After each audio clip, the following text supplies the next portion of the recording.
Ketemu dengan seorang ibu satu kali ketika saya melayani di luar kota.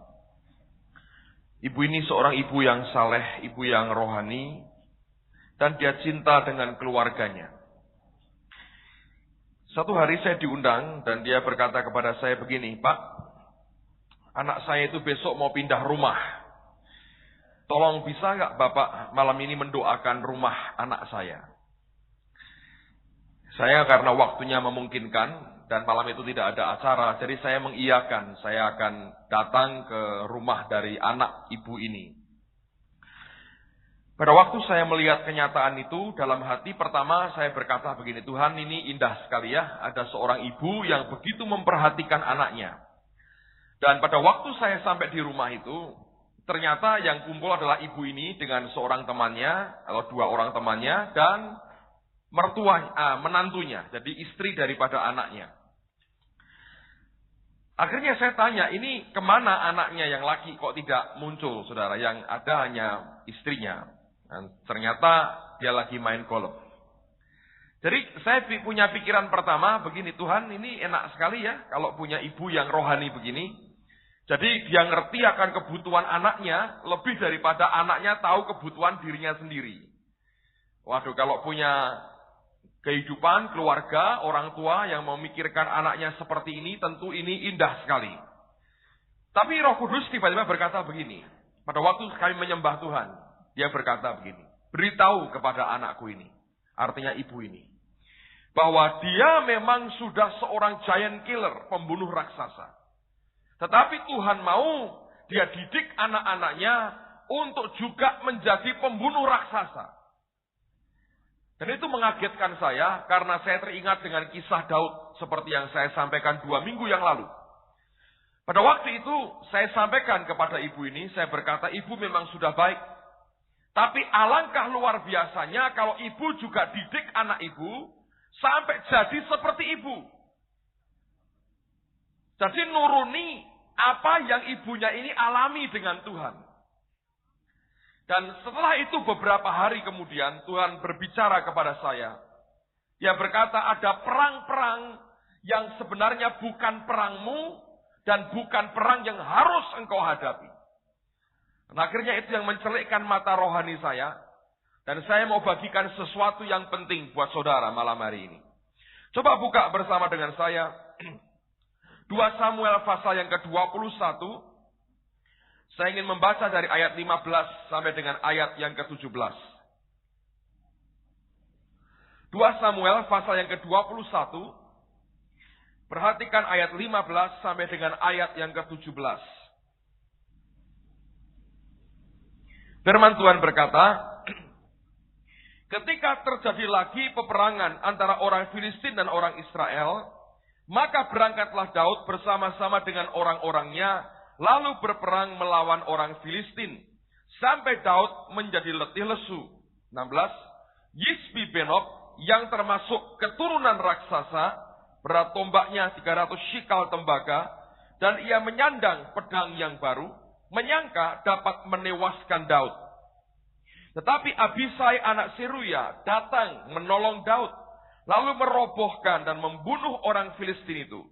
Pada waktu itu orang-orang Daud memohon dengan sangat kepadanya, kata mereka, janganlah lagi engkau maju berperang bersama-sama dengan kami, supaya keturunan Israel jangan punah bersama-sama engkau. Nah, kalau kita membaca dari 1 Samuel pasal 17, kita melihat akan bagaimana Daud mengalahkan Goliat. Dia bisa mengatasi raksasa yang pertama, tapi rupanya waktu dia menghadapi raksasa yang kedua, Alkitab mengindikasikan dia hampir mati. Dalam keadaan begitu lelah, dia hampir dibunuh oleh yang namanya Yisbi-Benob. Sampai ada seorang yang Alkitab berkata, namanya adalah Abisai, anak Seruya, yang menolong Daud. Dan Abisai inilah yang mengalahkan Yisbi-Benob. Roh Kudus berkata kepada saya, ada perang-perang yang bukan perangmu. Daud punya raksasa sendiri, anak buahnya masing-masing punya raksasa sendiri yang harus ditaklukkan. Seorang kepala keluarga atau seorang pemimpin, dia tidak bisa bertindak sebagai Allah yang mengatasi semua masalah orang-orang yang di bawahnya.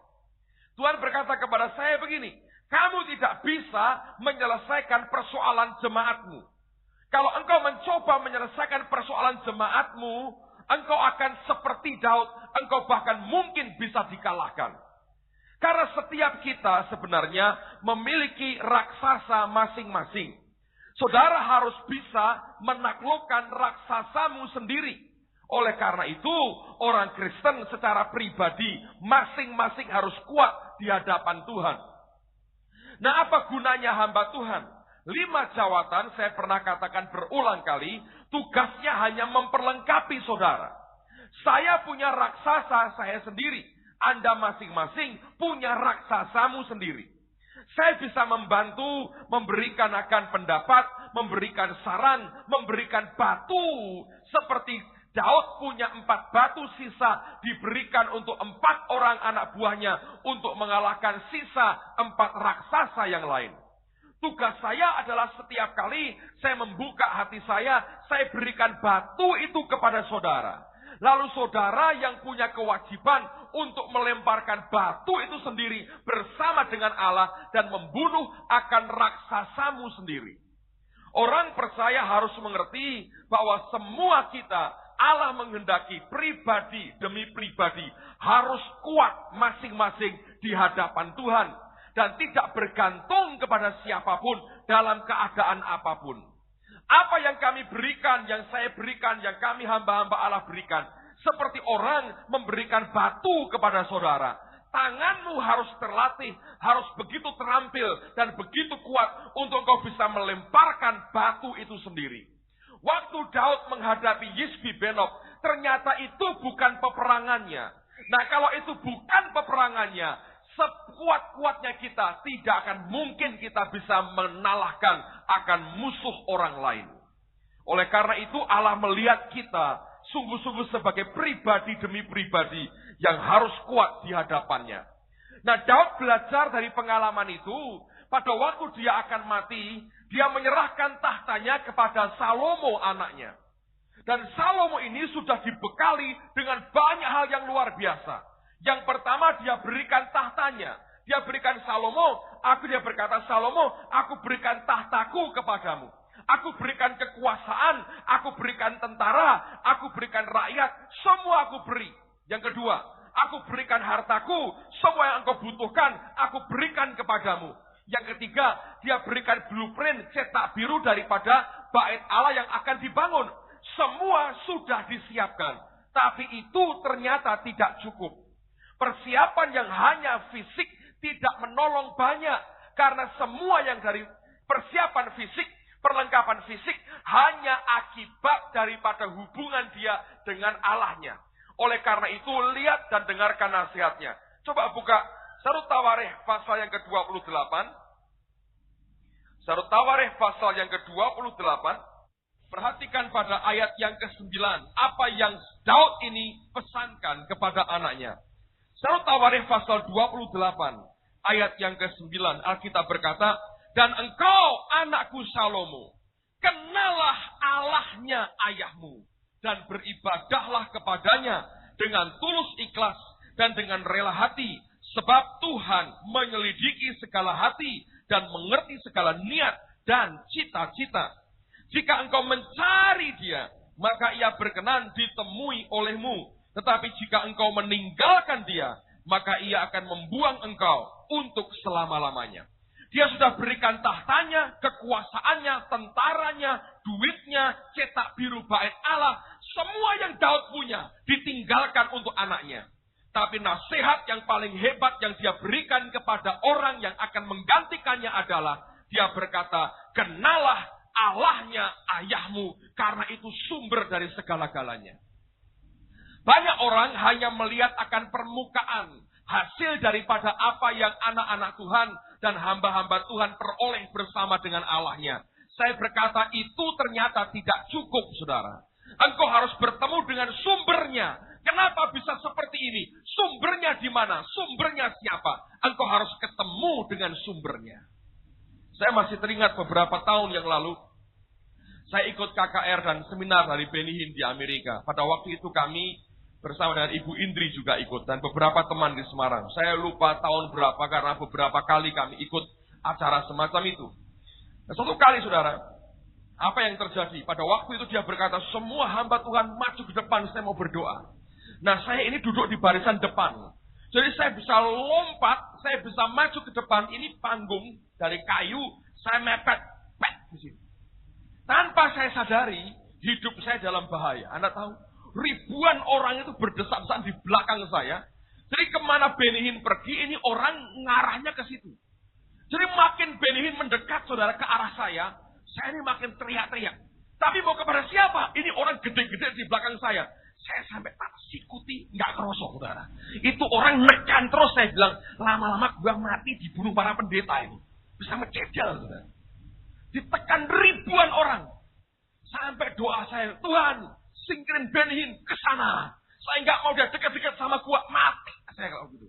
Anda bisa bayangin. Nah, selesai acara, Ibu Indri ngomong sama saya begini. Dia bilang, aku lihat berapa ribu pendeta yang datang. Dan setiap bulan itu ribuan pendeta datang. Dia berkata, berapa gelintir yang betul-betul diubah hidupnya. Ribuan orang datang. Berapa gelintir yang benar-benar orang bisa lihat berubah hidupnya. Saya berkata, ya memang tidak banyak. Itu membuat beberapa orang frustrasi, berkata, untuk apa didoakan, tidak ada hasilnya. Persoalannya mereka tidak pernah ketemu dengan sumbernya. Mereka mau tahu, terima sesuatu yang sudah ready, tersedia. Dan ternyata tidak mengubah apapun dalam hidup. Daud berkata, aku sudah berikan tahta, aku berikan kekayaan, aku berikan semuanya. Tapi nasihat yang paling hebat yang dia pernah berikan adalah, kenalah Allahnya ayahmu. Sebab dia mau berkata, kalau engkau tidak kenali dia, semua ini akan runtuh seketika, tinggal tunggu waktunya. Tapi kalau engkau ketemu dengan sumbernya, itu yang luar biasa.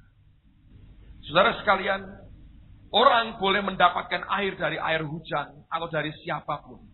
Kalau engkau tidak punya sumber air sendiri, satu kali ketika terputus, kita akan kekeringan. Tapi orang Kristen yang punya persekutuan dengan Allahnya, dia kenal dengan Tuhannya, dia akan kuat sendiri bersama dengan Tuhannya. Nah, Yesus memberikan nasihat yang luar biasa. Coba buka Yohanes pasal yang ke-14. Yohanes pasal yang ke-14. Lihat mulai ayat yang ke-10. Yohanes 14, lihat pada ayat yang ke-10 mulai. Saya minta Anda perhatikan kalimat demi kalimat karena ini penting sekali. Dia berkata begini, tidak percayakah engkau bahwa aku di dalam Bapa dan Bapa di dalam aku? Apa yang aku katakan kepadamu, tidak aku katakan dari diriku sendiri. Tetapi Bapa yang diam di dalam aku, dialah yang melakukan pekerjaannya. Terjemahan yang lain berkata, the words that I speak to you, firman yang aku sampaikan kepadamu, I do not speak on my own authority. Aku tidak berbicara mengucapkannya dengan otoritasku sendiri. But the Father who dwells in me does the works. Tapi Bapa yang diam di dalam aku, itu yang melakukan pekerjaan itu. Dia mau berkata, jangan lihat aku sebagai manusianya. Engkau lihat sumberku itu apa. Kenapa aku dengan otoritas, dengan kuasa Allah, aku bisa lakukan banyak hal. Jangan lihat luarnya, dia berkata. Itu bukan dari kemanusiaanku. Tapi Bapa yang diam di dalam aku, itu yang melakukan pekerjaan. Jadi kenali dia yang di dalam ini. Semua orang yang sadar ini akan tahu. Hamba Tuhan itu cuma pakaiannya tok, saudara. Semua yang luar biasa yang pernah dia buat, itu hanya ekspresi daripada pekerjaan dari Allah yang di dalamnya. Semakin kita hanya mencoba tahu kulitnya, dan itu paling gampang dan paling siap dinikmati. Saudara tidak akan pernah mengalami perkara yang sama. Yesus berkata, Jangan engkau kira semua dari otoritasku, tapi Bapa yang di dalam aku, itu yang melakukannya. Lalu kemudian bagaimana dengan kita? Lompat, lihat ayat 15. Jikalau kamu mengasihi aku, kamu akan menuruti segala perintahku. Aku akan minta kepada Bapa, dan Ia akan memberikan kepadamu seorang penolong yang lain. Inilah Roh Kudus. Supaya Ia menyertai kamu selama-lamanya, yaitu Roh kebenaran.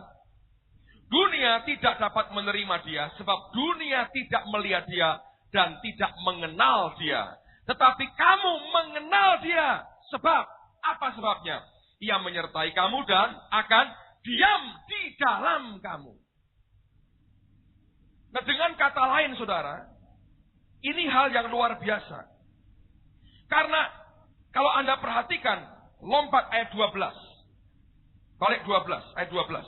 Aku berkata kepadamu, sesungguhnya barang siapa percaya kepadaku, ia akan melakukan juga pekerjaan-pekerjaan yang aku lakukan. Bahkan pekerjaan-pekerjaan yang lebih besar daripada itu. Sebab aku pergi kepada Bapa. Lihat, dia berkata semua pekerjaan ini kamu juga bisa alami yang sama. Kenapa? Sumber yang sama ada di dalam kamu. Dan ini yang terus harus dikejar dan dikenali oleh orang percaya. Saya tahu masing-masing kita punya jawatan, punya gift yang berbeda-beda, karunia yang berbeda-beda. Tapi efeknya yang besar untuk mengubah dunia dan sekitar kita harus terbukti itu memancar dari kehidupan kita. Dan ini yang sebetulnya Tuhan ajarkan. Dia tidak hanya membuat mereka sekedar terikat dengan Dia sebagai manusia, tapi Dia kenalkan langsung sumbernya. Dan itu yang sebenarnya dibutuhkan oleh gereja, oleh kita pada hari ini. Kalau Anda ingin kuat, kalau saudara ingin tumbuh dengan benar dalam hadapan Tuhan, Anda harus kenali Dia secara pribadi. Dan Dia tidak jauh, Dia di dalammu pada hari ini. Nah, sekarang mari kita lihat Mazmur pasal yang ke-84. Hal yang sama diungkapkan oleh firman Tuhan di sini. Mazmur 84. Saya ingin baca mulai ayat yang pertama. Di rumah Anda baca seluruh pasal karena ini indah sekali.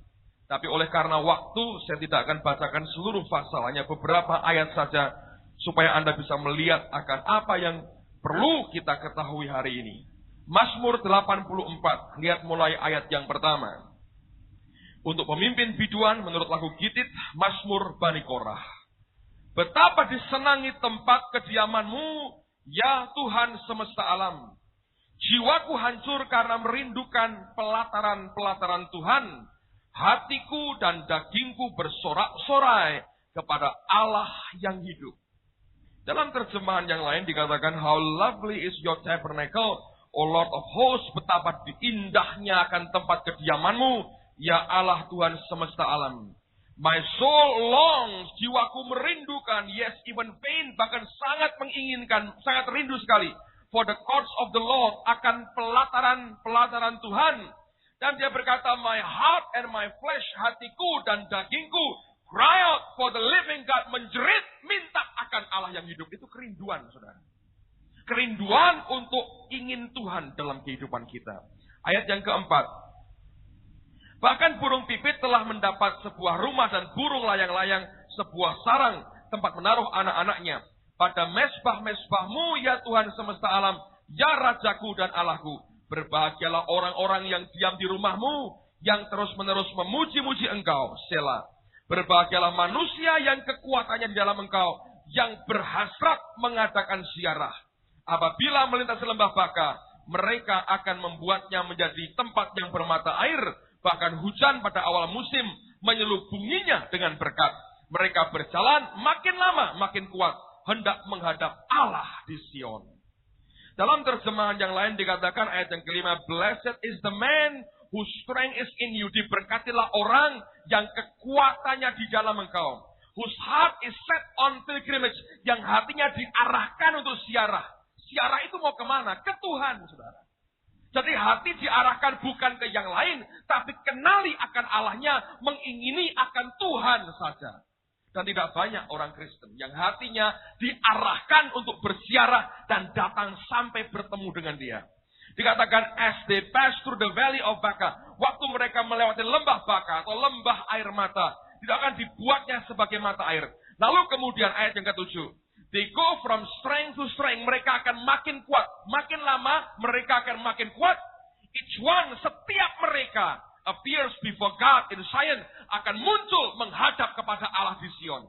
Dalam terjemahan yang lain dikatakan, till each one appears before God in Zion, sampai setiap pribadi itu muncul di hadapan Allah di Sion. Allah mau memberikan masing-masing kita kekuatan sampai setiap kita itu muncul sendiri-sendiri di hadapan Allah dalam kekuatan Tuhan di Sion, di tempatnya sendiri. Saudara sekalian, Allah menginginkan kita ini tumbuh kuat sebagai pribadi. Karena sekali lagi saya berkata, ada perang-perang Anda yang bukan perang saya. Kesanggupan saya untuk menolong saudara tidak pernah bisa. Kenapa? Saya bukan Allah. Tidak mungkin saya gantikan dia dalam hidupmu. Saya berikan batu kepada saudara. Saya berikan dorongan, saya berikan semuanya. Gereja berikan sponsor-sponsi. Itu batu. Bentuknya mungkin jelek, kurang menarik buat orang. Tapi itu batu yang terbukti membunuh akan Goliat. Nah, hal yang sama dalam kehidupan kita. Kalau kekristenan Anda tidak bisa solid secara pribadi, saya berkata kita tidak mungkin bertumbuh jadi gereja yang tahan uji. Dan Allah akan mendidik setiap kita dalam keadaan kita kelimpahan atau dalam keadaan kita kekurangan. Saya berkali-kali bersaksi dengan beberapa orang. Saya bergumul dengan Tuhan. Dan saya percaya bahwa Allah akan memberikan solusi yang baik. Saudara mengerti bahwa kita ini dalam keadaan yang tanda petik kurang menguntungkan. Karena sekarang ini tidak bisa lagi belajar bagaimana rasanya hidup di dalam kekurangan. Saya berkata terus terang buat saudara. Kami dulu lebih beruntung, tanda petik saudara. Karena kami memulai pelayanan dengan keadaan yang sangat minus. Tadi pagi saya cerita, kantor kami di Imam Bonjol beberapa tahun lalu, waktu Pak Adi masih bersama-sama dengan kami, untuk beli AC saja butuh waktu setahun lebih. Gak punya duit saudara, harus sembahyang, perlu AC. Jadi kita dibolongi itu tembok, disiapkan tempat untuk AC, terus karena gak muncul-muncul AC-nya, tutupi sama karton. Terus dengan iman, puji Tuhan, Allah sediakan AC buat kita. Tak tunggu setahun sampai letak itu kartonnya, saudara. Nggak muncul juga AC-nya. Setelah cukup lama baru nempel di situ. Itu satu AC aja bergumulnya luar biasa. Berat sekali. Kadang-kadang kita struggle, kita bergumul banyak. Setiap kita butuh sesuatu, kita pakai lutut kita sembahyang. Karena nggak punya duit. Lalu tiba-tiba ketika semuanya selesai, it's over now. Semua masa itu sudah kita lewati. Saya bersyukur, saya beruntung itu bisa melewati itu. Ada orang-orang yang lahir dari keluarga kaya sampai tua kaya. Gak pernah menikmati susah. Menurut saya kurang beruntung. Kurang komplit pengalaman hidupnya. Fight-nya menghadapi realita hidup itu gak komplit. Nah kalau gitu saya tak marah Pak. Ya jangan, gak usah saudara. Ya, gak usah lah. Kalau gak diberi seperti itu ya tidak usah. Karena ternyata untuk Anda punya duit dan Anda bisa pakai dengan benar. Tidak lebih mudah dibandingkan waktu engkau tidak punya apa-apa. Dan bahkan saya harus berkata jujur, lebih susah engkau punya semuanya. Dan engkau harus gunakan dengan tepat dan tidak menurut kemauan kita sendiri. Saudara sekalian, oleh karena itu saya berkata, kadang-kadang kita bersyukur kepada Allah, Dia mau latih kita pribadi demi pribadi. Satu kali, Yesus itu memberikan pelatihan yang luar biasa. Coba buka dulu, Injil Lukas, pasal yang ke-9.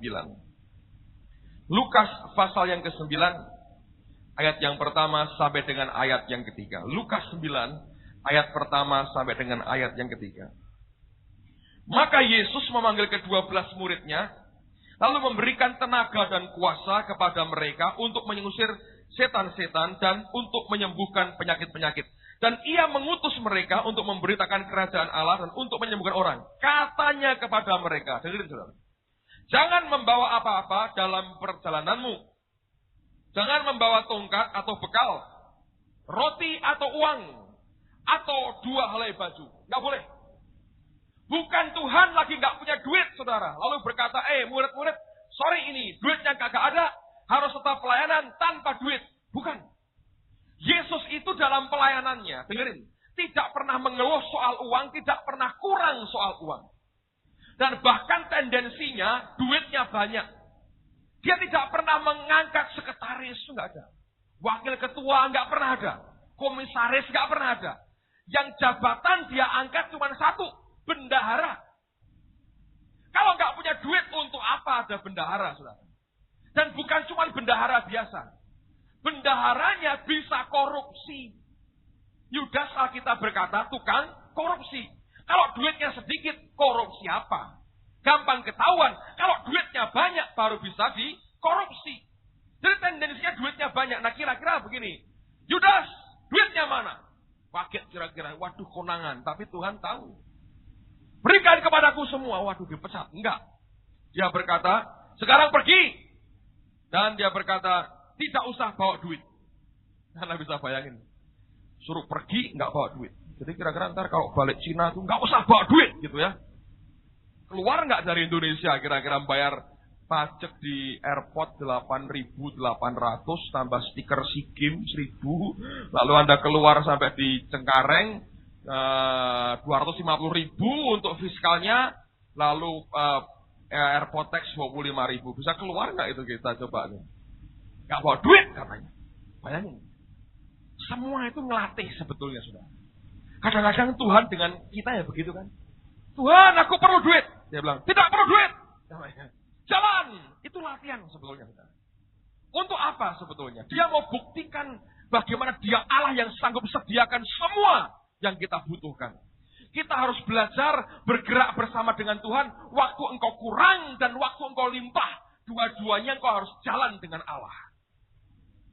Jangan pikir ketika semuanya ada, tidak perlu Tuhan lagi. Justru kita tetap perlu Tuhan dalam kehidupan kita. Nah lihat lagi Lukas yang berikutnya. Pasal yang ke-22. Lukas 22. Apa yang kemudian terjadi? Lihat pada ayat yang ke-35. Lukas 22 ayat 35. Alkitab berkata demikian. Lalu ia berkata kepada mereka, ketika aku mengutus kamu dengan tiada membawa pundi-pundi, bekal dan kasut, adakah kamu kekurangan apa-apa? Jawab mereka, suatu pun tidak. Luar biasa. Waktu dia kirim tanpa duit, tidak kurang apa-apa. Saudara, disinilah sebenarnya saya mau katakan, setiap pribadi itu harus mau di tempat Tuhan. Hidup dalam keadaan apapun. Paulus berkata, aku tahu apa artinya kekurangan. Aku tahu apa artinya kelimpahan. Dalam segala hal dia berkata, aku bisa cukup. Aku belajar mencukupkan dengan apa yang ada. Saya belajar ini orang yang tahan uji, saudara. Oleh karena itu dengarkan, Anda masing-masing punya peperangan. Peperanganmu tidak bisa dioper kepada orang lain. Engkau tidak bisa perang buat anakmu. Engkau tidak bisa perang buat saudaramu. Masing-masing kita punya peperangan sendiri. Tugas kita memberikan kekuatan, kita dukung, kita dorong mereka. Tapi selebihnya orang itu sendiri harus kuat dan mandiri di dalam Tuhan. Ada orang tua yang rohani, tapi didik anaknya kurang baik. Saya beri contoh begini. Saya punya anak yang sudah sekolah ya, 2. Misalnya kalau mereka ini anak-anak saya, tiap hari pulang sekolah ada PR. Ya, saya berkata, oh saya mau jadi papa yang super. Jadi anak-anak saya bilang, oke Samuel, kamu gak usah buat PR. Samuel tak suruh gambar aja, senang dia. Kesia, lihat Donut Man. PR-nya papa yang buat. Senang gak? Senang anak saya. Wah, papaku baik. Papamu kan gak baik toh. Nyuruh kamu sekolah, belajar. Papaku baik. Gak usah buat PR. Tak buat mau PR. Kira-kira dapat 10 gak?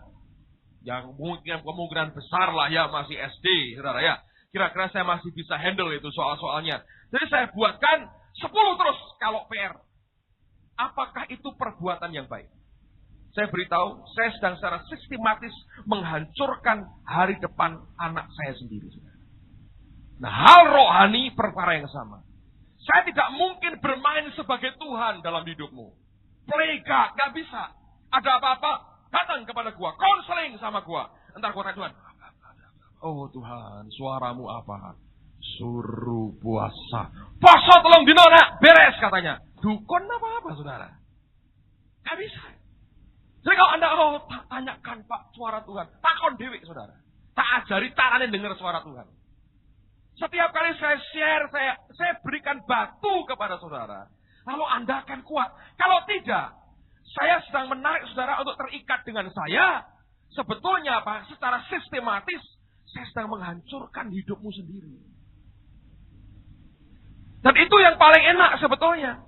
Seperti anak-anak kan, buatkan PR-nya, prakarya buatkan. Santai nonton TV, donut man, life without Jesus. Nah gitu. Senang saudara. Like a donut. Dari donat semua. Nah hal yang sama dalam kekristenan saya beritahu Anda, saudara harus kuat sendiri dengan Tuhan. Harus pinter-pinter bagi, bedakan. Ini perangku atau bukan? Aku mesti bertindak apa?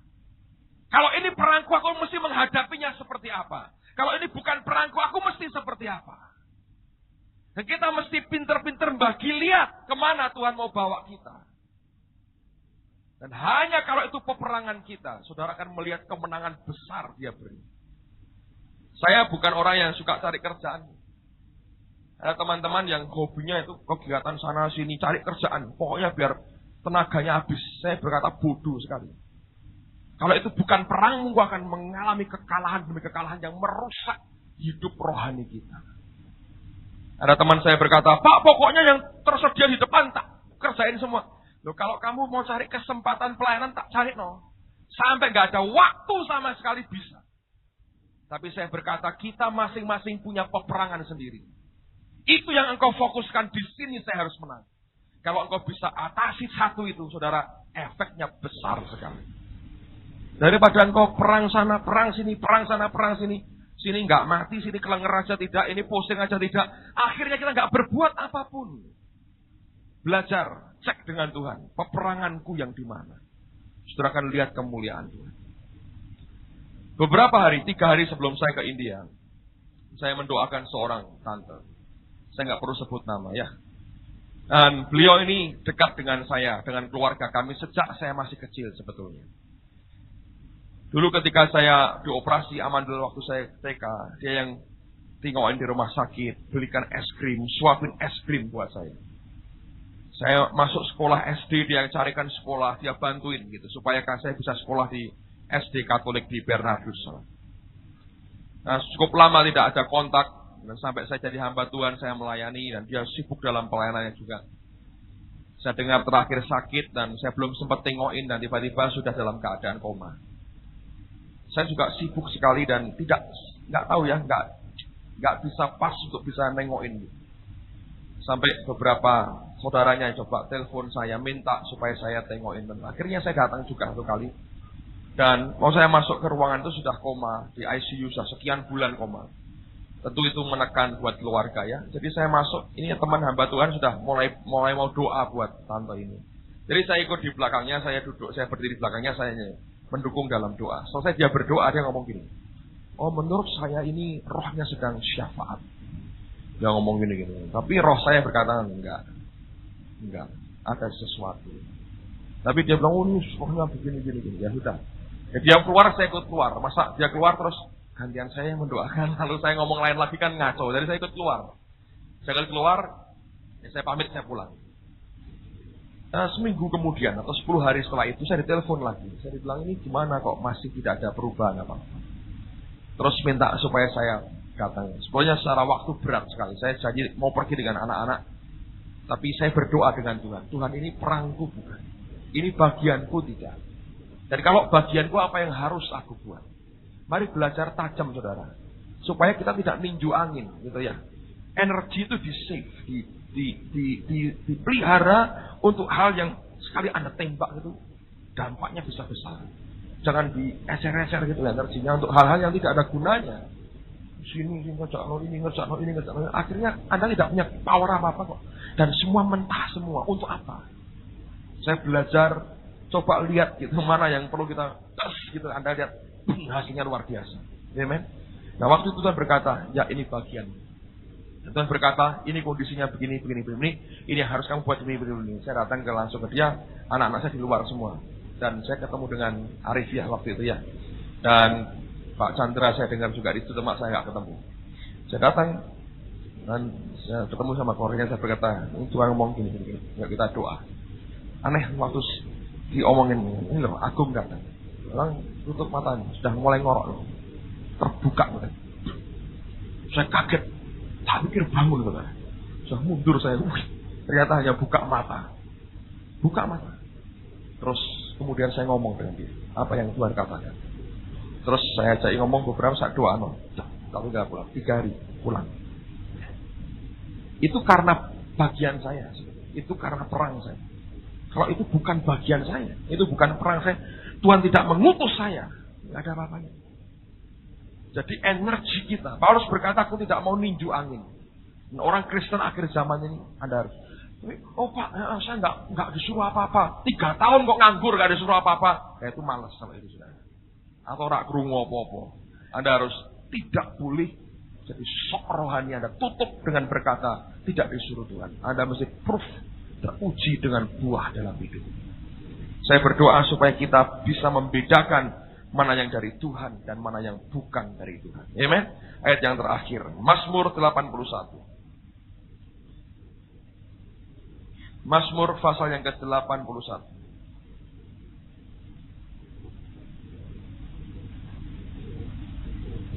Ayat yang ke-14 dan ayat yang ke-15. Lalu kita akan berdoa bersama-sama. Mazmur 81 ayat 14 dan ayat yang ke-15.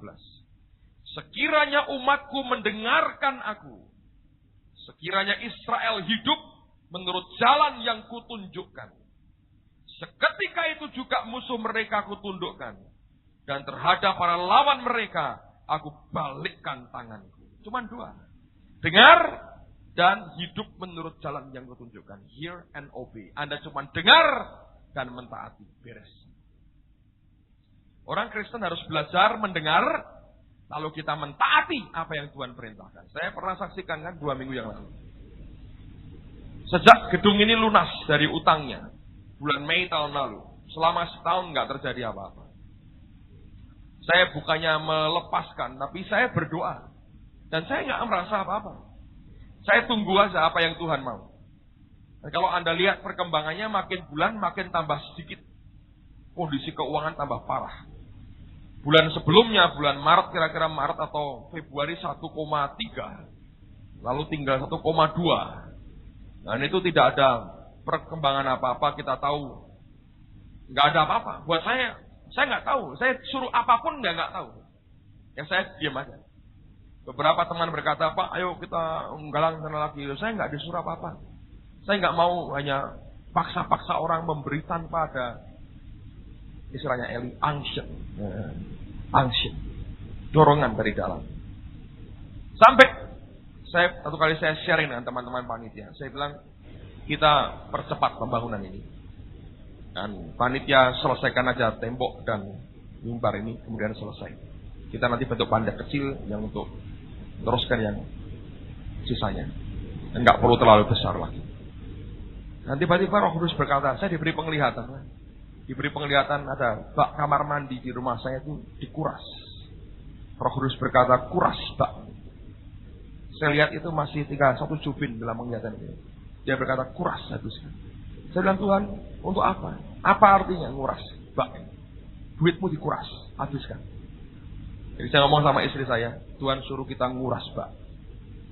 Kami berikan semua uang kami sudah. Kuras bak. Luar biasa. Dalam 10 hari Allah berkati kami 11 kali lipat. Dalam 10 hari.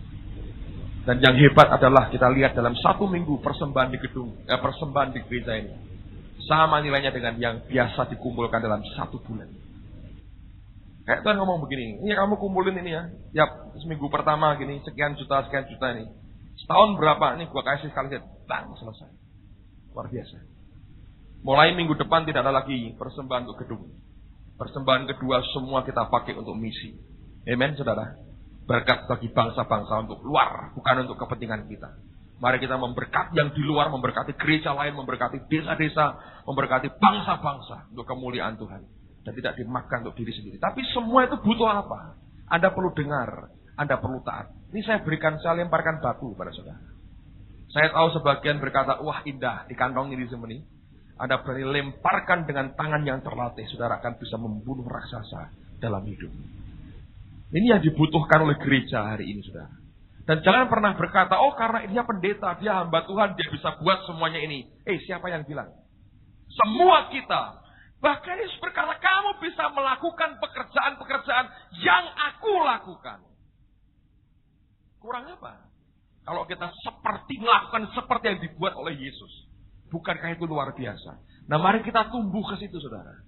Mari kita bergerak arahkan hatimu untuk ke arah situ. Supaya dia bisa pimpin saudara dalam pertumbuhan yang indah di hadapan Tuhan. Kalau enggak ada gunanya. Amen, saudara.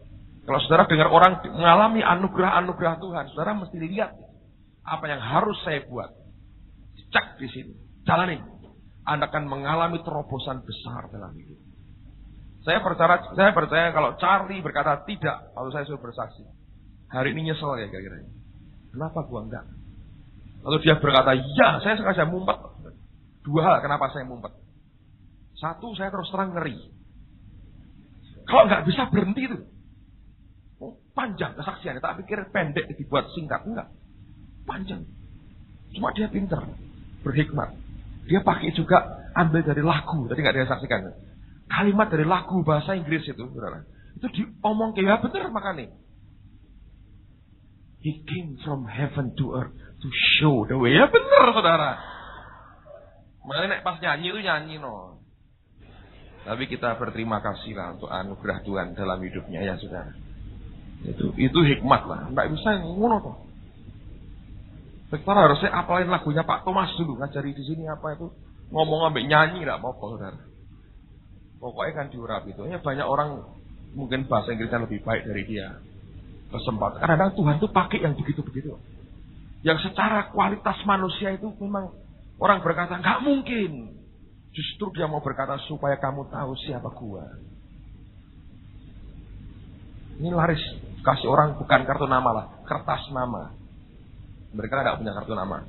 Ini surat kasih nama. Nggak tahu disimpan atau diobong, nggak tahu. Diundang ke mana? Nepal. Diundang. Saya dapat undangan apa? Diundang ke Bangladesh. Saya bilang, kalau orang ngundang ngomong gini. Kalau you seriusnya alamat saya, tulis surat. Gitu saya bilang. Terus saya gitu. Serius, tulis surat ke saya. Lagi nunggu surat. Bayangin. Diundang. Nggak main-main. Nah, mungkin yang lebih dari dia banyak. Tapi orang berani ambil apa yang di depan di dalam ambil. Bukan dengan kekuatan kita, dengan kekuatan. Amen, saudara. Lihat bagaimana anugerah Allah dicurah. Saya ngomong ke dia kemarin, lain kali kita gebrak-gebrak Amerika. Saya berkata, ya pak, baikkan. Lesek, saya lebih baik. Ini Bu Francesca di sini, kamu Inggris jangan di sini diajari 3 bulan. Tapi membanggakan, kita bersyukur, membanggakan. Saya berkata, 5 kali lebih baik dari yang saya duga, saudara.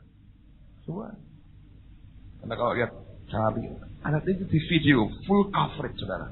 Video komplit 15 atau 20 menit, Anda bisa lihat. Tolong Christian diedit yang bagusan. Yang guyu dendo $30. Tidak boleh guyu, saudara. Anda bisa lihat bagaimana Charlie bersaksi. Meyakinkan sekali saya. Iya dan iya. Tapi saya bersyukur dengan Tuhan. Saudara bisa mengalami hal yang sama. Kesempatannya mungkin berbeda. Anugerahnya besar. Amen, saudaraku. Mari, tutup Alkitab saudara. Tundukkan kepala. Naikkan pujian tadi, saudara. Biar kita jadi rumah doa. Yesus berkata, rumahku akan disebut sebagai rumah doa. Bagi segala bangsa. Amen, saudaraku. My house shall be called house of prayer. Pak Timotius pernah punya persekutuan namanya House of Prayer. Luar biasa. Dan hasilnya ada satu yang jadi pendeta di Amerika sekarang. Jadi ini adalah suhunya pendeta lah, Anda tahu ini. Tempat menghasilkan pendeta-pendeta. Kadang-kadang ya kita tidak bisa ngilai orang. Jangan pernah ngilai orang lah, saudara. Ngilailah dirimu sendiri boleh, tapi jangan ngilai orang. Karena orang bisa dipakai Tuhan seperti kita enggak. Kita berkata aku enggak mampu. Saya berkata itu yang aku mau. Kalau engkau berkata, gua bisa, habis. Yang lebih mampu dari teman-teman ini dengan baik. Tapi saya percaya bahwa Allah melihat hati ya. Dan saya berdoa supaya makin banyak di antara kita yang akan dipakai Tuhan. Bulan Agustus pertengahan nanti Ibu Glory Bahman akan KKR di India, di Madras, satu kota lagi. Saya akan minta Pak Ardian dan istri untuk membantu melayani. Yang mau ikut boleh dengan Pak Ardian dan Bu Eli lihat India. Bulan Juli akhir dan sampai dengan Agustus awal saya diundang di beberapa tempat. Terakhir saya diundang di satu daerah namanya Kasan, itu 600 mile dari Moskow, di antara suku Tartar, dan sebagian besar dari mereka orang-orang Islam. Tapi Roh Tuhan juga sedang bekerja dengan indah di sana. Saudara bantu doa supaya Injil boleh dibawa ke tempat yang Tuhan inginkan lewat hidup kita. Amen, saudara. Saya percaya sesuatu yang luar biasa terjadi. Kalau Tuhan izinkan kita, gerejanya akan mengadopsi 10 hamba Tuhan yang sedang dididik sekarang di Bangalore untuk merintis gereja di kampus-kampus di India. Dan kita mau adopsi 10 orang selama beberapa bulan pertama untuk bantu mereka sehingga ada gereja-gereja berdirikan di India untuk kemuliaan nama Tuhan. Mari saya dorong saudara untuk buka hatimu, jangan pernah batasi Tuhan dalam dirimu. Biarkan Tuhan dengan kekuatannya yang bekerja dalam hidup kita. Amen, saudara. Mari berdiri bersama-sama. Ku bawa hidupku sekarang.